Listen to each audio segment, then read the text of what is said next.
Pretend that it is almost exactly 101 years ago, and we are going for a walk through the streets of London. We are going to a social function, a tea. Okay?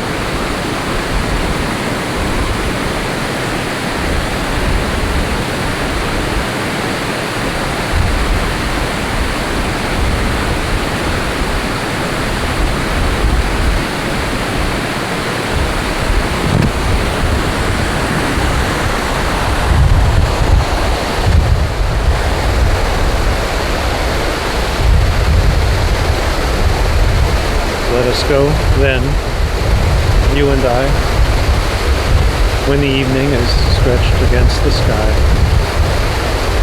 like a patient etherized on a table.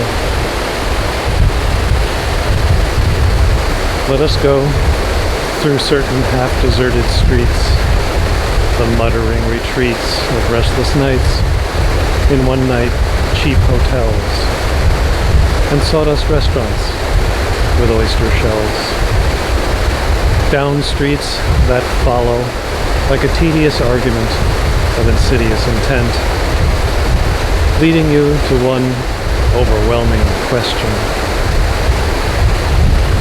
Oh, do not ask, what is it? Let us go, make our visit. And in the room, women come and go, talking with Michelangelo. And the yellow smoke that slides along the street, rubbing its back against the window panes. The yellow fog that rubs its muzzle on the window pane, licked its tongue into the corners of the evening, and lingered a while on the pools that collect in drains, and let fall upon its back the soot that falls from chimneys, and then slipped by the terrace and made a sudden leap, and seeing it was a soft October night, curled once about the house and fell asleep. And there will be time for the yellow smoke that slides along the street, rubbing its back against the window panes. There will be time. There will be time to prepare a face, to meet the faces you'll meet. Time to murder and create. And time for all the works and days of hands that lift and drop a question on your plate. A time for you, a time for me, and time yet for 100 indecisions, and 100 visions and revisions before the taking of a toast and tea. And in the room, women come and go, talking of Michelangelo.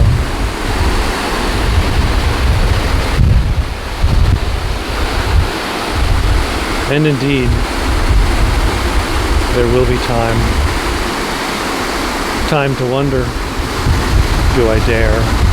And do I dare? Time to turn back and descend the stair with a bald spot in the middle of my hair. They will say, how his hair is growing thin. But in my morning coat, my collar mounting firmly to the chin, my necktie rich and modest, and asserted with a simple pin. Then they will say, how his arms and legs are thin. Do I dare disturb the universe? In a minute, there is time for decisions and revisions that another minute will reverse. For I have known them all already. I've known them all. The evenings, the mornings, the afternoons, I've measured out my life with coffee spoons.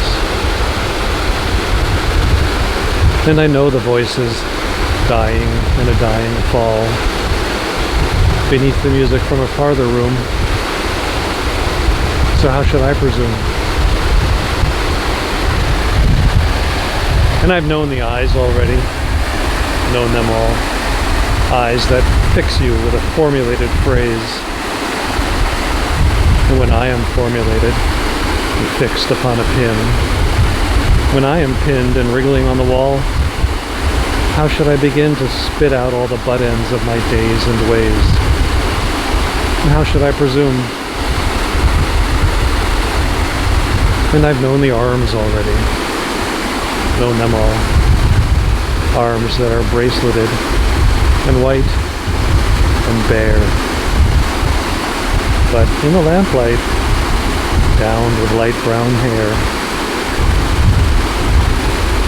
Is it perfume from a dress that makes me so digress?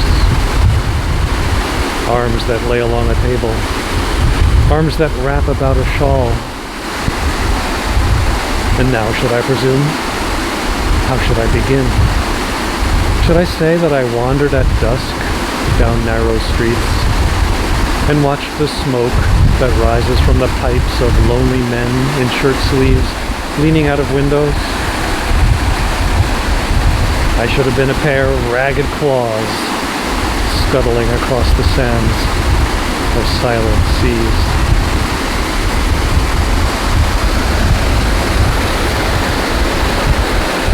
And now, the afternoon, the evening, rests so peacefully, smoothed by long fingers, tired, asleep, or it malingers, stretched out on the floor, here beside you and me.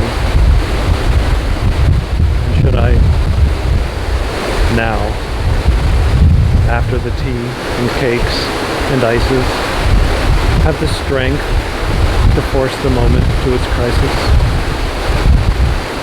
For I have wept and fasted. I have wept and prayed. And I've seen my head, grown slightly bald, brought in upon a platter. But I am no prophet. Here is no great matter. I've seen the moment of my greatness flicker, and I've seen the eternal footman hold my coat and snicker. And in short, I was afraid.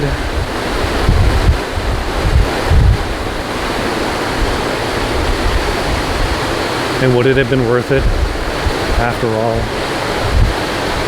After the cups, after the marmalade,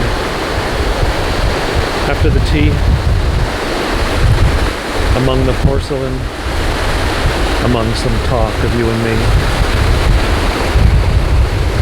Would it have all been worthwhile to have bitten off the matter with a smile, to have squeezed the universe into a ball and rolled it towards some overwhelming question?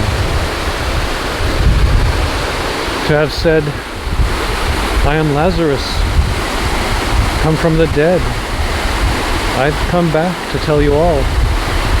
I shall tell you, if one, settling a pillow by her head, should say, that's not what I meant at all. That's not it at all. And would it have been worth it, after all? Would it have all been worthwhile? After the sunsets, after the dooryards, after the sprinkled streets, after the novels, after the teacups, after the skirts that glide along the floor, and this, and so much more. It's impossible to say just what I mean. It's as if some magic lantern shone the patterns of my nerves up on a screen. But would it have been worth it? After all, if one settling a pillow or throwing off a shawl should turn to the window and say, "That's not it at all. That's not what I meant at all."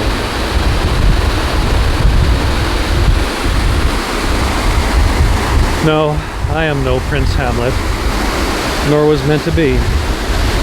I'm an attendant lord, fit to swell a progress, start a scene or two. Advise the prince, no doubt an easy tool. Compliant, happy to be of use, cautious, politic, meticulous, full of high sentence, but a bit obtuse. Sometimes, indeed, almost ridiculous. Almost, sometimes the fool.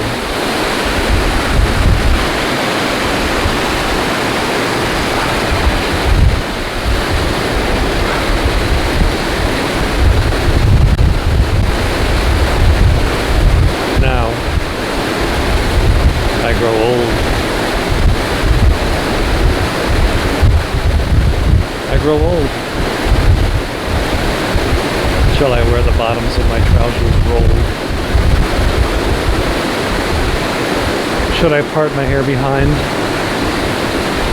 Do I dare to eat a peach? I shall wear white flannel and walk upon the beach. Listen to the mermaids singing, each to each.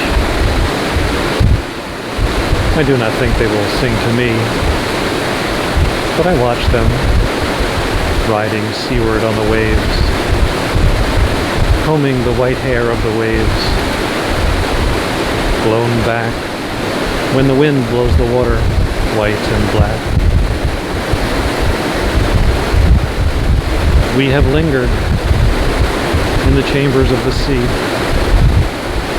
with sea girls wreathed in seaweed, red and brown, until human voices wake us and we drown.